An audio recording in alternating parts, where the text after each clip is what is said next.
हो, ओबीसी नेत्यांची आज बैठक आहे, तुम्ही बैठक बोलावली आहे, कोणकोणत्या बैठकीला उपस्थित असणार आहे आणि काय चर्चा आणि निर्णय अपेक्षित आहे? राज्यभरातील सर्व ओबीसी नेत्यांना व्यक्तिशः आम्ही फोनही केला आणि त्यांना निरोपही दिला आहे. साधारणतः महाराष्ट्रातील 150 ओबीसी नेते या बैठकीला उपस्थित राहणार आहे. इथे पक्षाच्या पलीकडे जाऊन ही बैठक बोलवलेली आहे. ज्यांना ओबीसीचं हित जोपासायचं आहे, ओबीसीच्या हिताचं रक्षण करायचं आहे, त्यांनी त्या बैठकीला यावं अशी विनंती आम्ही त्यांना केलेली आहे. आणि त्या बैठकीमध्ये या सरकारने जो JR काढला त्यावर सविस्तर चर्चा करून पुढचा निर्णय महाराष्ट्रामध्ये आम्हाला घ्यायचा आहे. कोण काही म्हणू देत, पण मुख्यमंत्री काही म्हणत असले तरी त्या JR मुळे ओबीसीचं प्रचंड नुकसान होणार आहे. जर पात्र हा शब्द पूर्वी काढलेल्या JR प्रमाणे ठेवला असता तर आपण म्हणू शकलो असतो की ज्यांच्या कुणबी नोंदी सापडल्या आहेत त्यांचा विरोध आम्हाला अजिबात नाही. मराठा समाजाला काय द्यायचं सरकारने तो त्यांचा प्रश्न आहे. परंतु या JR मुळे पात्र शब्द काढल्यामुळे महाराष्ट्रामध्ये सरसकट सर्व मराठा समाज आता ओबीसी मध्ये येणार आहे. तो केवळ मराठवाड्यातलाच येणार नाही. आणि म्हणून आमची भूमिका अशी आहे की राहुल गांधींनी जी भूमिका मांडली, राहुल गांधींची भूमिका होती की ज्या आरक्षणाची कॅप आहे, मर्यादा आहे, ती पुढे न्या, ती उठवा आणि जातनिहाय जनगणना करून ज्यांच्या त्यांच्या वाट्याला जे मिळेल लोकसंख्येनुसार ते त्यांना द्या. ही स्पष्ट भूमिका त्यावेळेस त्यांनी मांडली, त्या राहुलजींची आहे. परंतु त्याला अजिबात सरकार लक्ष देत नाही आणि असे नवीन नवीन सगळ्या समाजांना एखाद्या कॅटेगरीमध्ये घालून ते मुळात ओबीसीच्या मुळावर हे सरकार उठलेलं आहे, हे आता स्पष्ट झालेलं आहे. अच्छा, तुम्ही छगन भुजबळ असेल, प्रकाश शेंडगे असेल यांना फोन केलेले आहे, आणि नेते येणार आहेत का? या व्यतिरिक्त काही प्रमुख नेते? तायवाडेंना तुम्ही निमंत्रण दिले? तायवाडेंची भूमिका जी पूर्वी होती ती आता आम्हाला दिसत नाही. त्यांच्या एका शब्दामुळे ते म्हणले की ओबीसीचं यामध्ये काहीही नुकसान होणार नाही.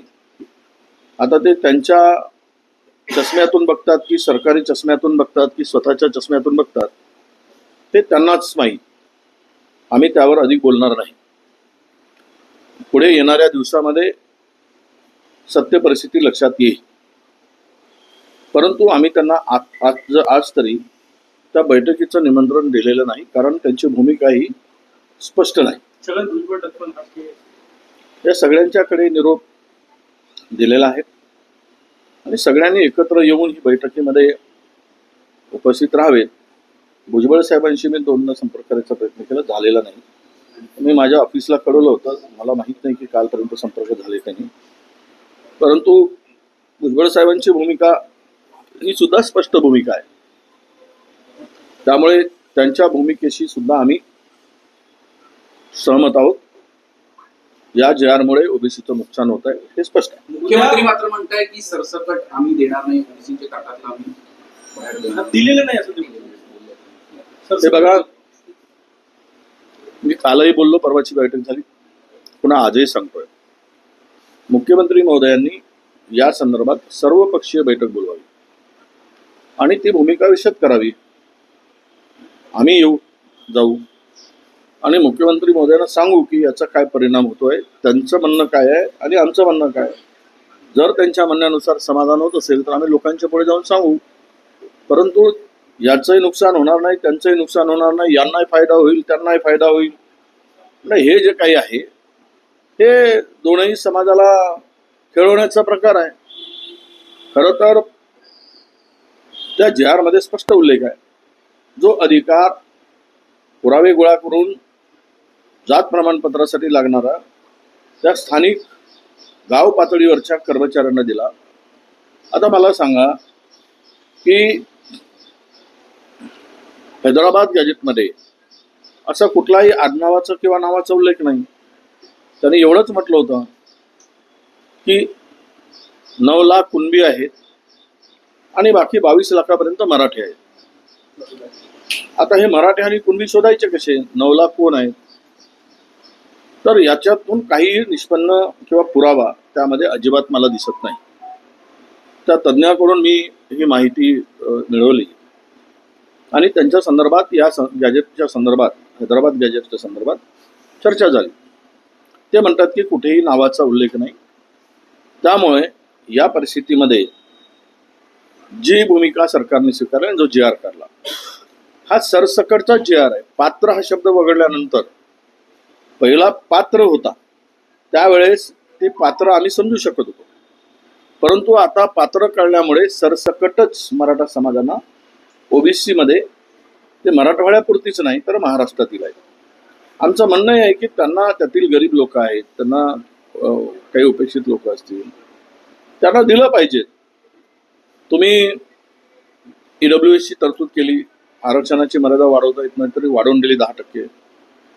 परत ओबीसी म्हणून देत असताना ओबीसीचं ते कॅप उघडून टाका, 50%च्या आरक्षणावर घेऊन जा, म्हणजे सगळ्यांचं समाधान होईल आणि सगळ्यांना त्यांच्या त्यांच्या जातीनिहाय तेवढं देता येईल.